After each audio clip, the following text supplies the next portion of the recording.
Well, what a week I've had. Porsche have been kind enough to lend me a Cayenne Coupe for the week.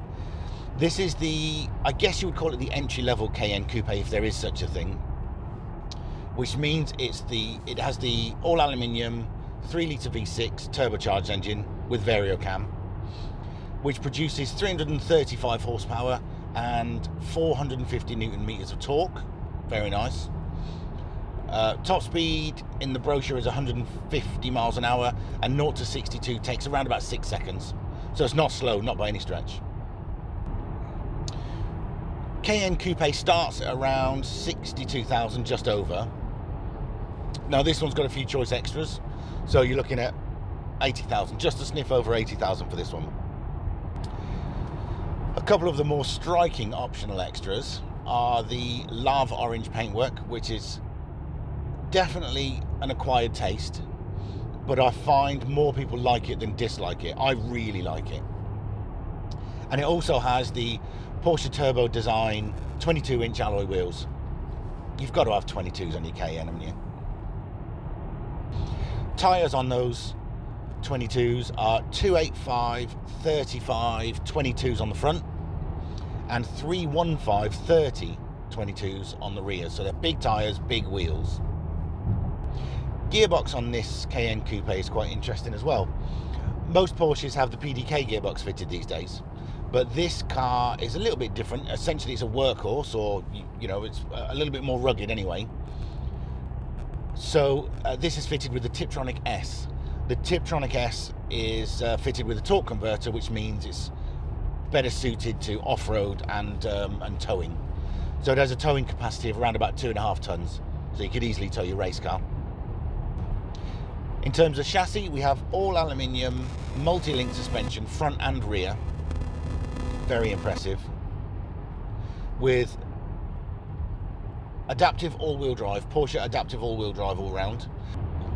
Brakes are mighty impressive on this thing.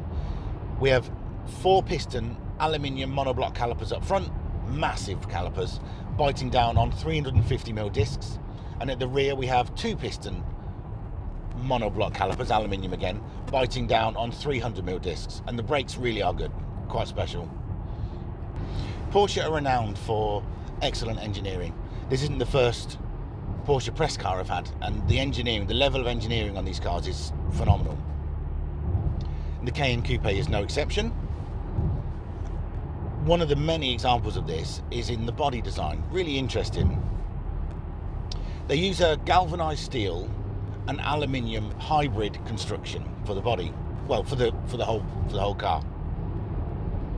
This means that the bonnet, the tailgate, the doors, the front wings, side panels, the roof section are all aluminium. Very clever. The rest of the body being galvanized steel, so you won't have any issues with corrosion for pretty much forever. This particular car that we're in has a few choice options, as I mentioned before, one of which is the lava orange paint, which I'm a big fan of, and I think it really suits the car. We also have black leather, full black leather, which is really nice quality black leather. I guess you'd expect that from Porsche. We have adaptive air suspension, which I'll explain in a minute. We have the sports exhaust on this one. Rear axle steering as well. That takes a little bit of getting used to, but very interesting. We'll cover that in a moment.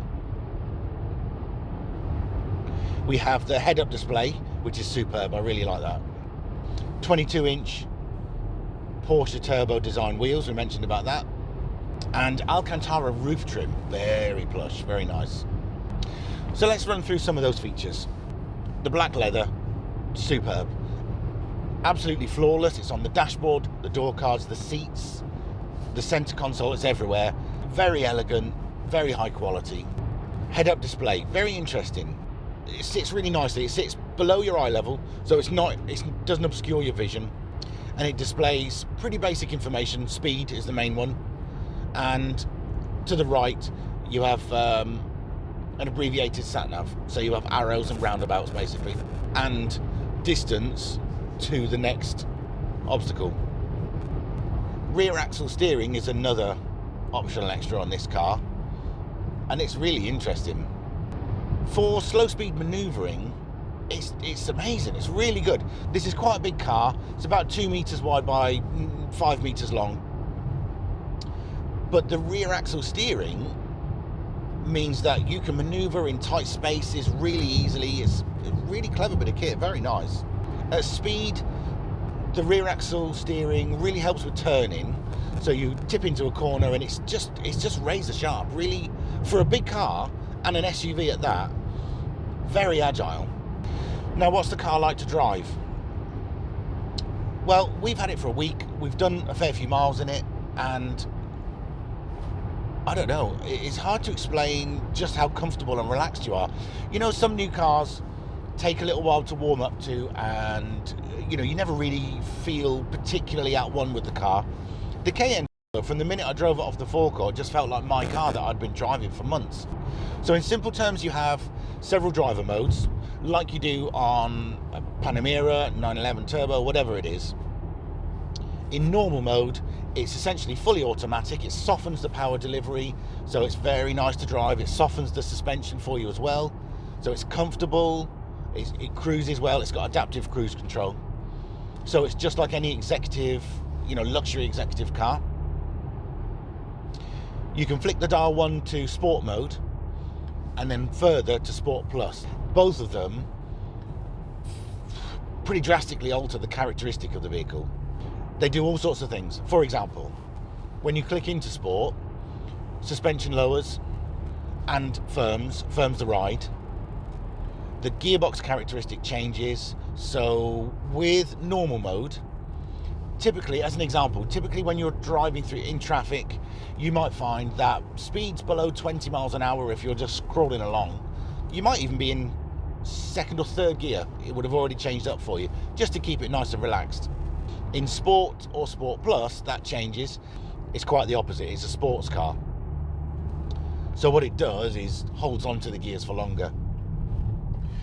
A good example of how this works, right now I'm pulling up to a roundabout. I'm doing just less than 20 miles an hour, and it's in third gear, which is fine if I'm on a part throttle, just continuing. If I wanted to accelerate quickly, in normal mode, put your foot all the way down to the floor, and it has to change down 1 or even 2 gears. There's a little bit of a delay when it does that. In Sport or Sport Plus, as you slow down, it's changing down through the gears, and it's always ready to go. So if I got to that roundabout in Sport Plus, it probably would have already have changed down to first gear, and we're ready for the off straight away. The suspension I mentioned, so it has air suspension, and it's adaptive suspension, so you have various height settings. You can change them yourself, but ultimately in normal mode you have a nice bit of ground clearance, and it's a plush ride. It's a very nice ride. In Sport, it stiffens the suspension and lowers it, and if you go around to Sport Plus, even more so, it lowers it further, and it's quite a firm ride then. Steering quickens up, gearbox quickens up, suspension quickens up. The exhaust note changes because it has sports exhaust on it. There's some valving in the exhaust, which means it opens up and makes it louder and more aggressive. And it's quite surprising how the character of the car can change. It's quite a significant change, and it's a lot of fun in Sport Plus. In terms of equipment and technology, it's absolutely rammed with technology, as you would expect with a modern car of this caliber. Pretty much every electronic aid you could wish for is on here, and it's all easily accessible. It works really well. You never feel overwhelmed by technology. It's still quite a visceral experience driving this car. The UI is very easy to use. There's a button you press to get to the app screen, and that covers everything. You've got breakdown call on there, you've got news, you've got Google search, you've got petrol stations. Everything you could want is on there, really. And it's really easy to use, very easy. You have media settings, so you choose your source. You can have DAB, you can have Bluetooth, you can have whatever you want. Phone, obviously. You have a really interesting car app on this. When you press car, it opens up a whole host of additional menus, but you can change everything on here, from the spoiler settings to the suspension height. You can go into off-road mode, you can do You can change, there's a wheel on the steering wheel for your driver modes, but you can also change them here. You can change the firmness of the suspension, anything you want.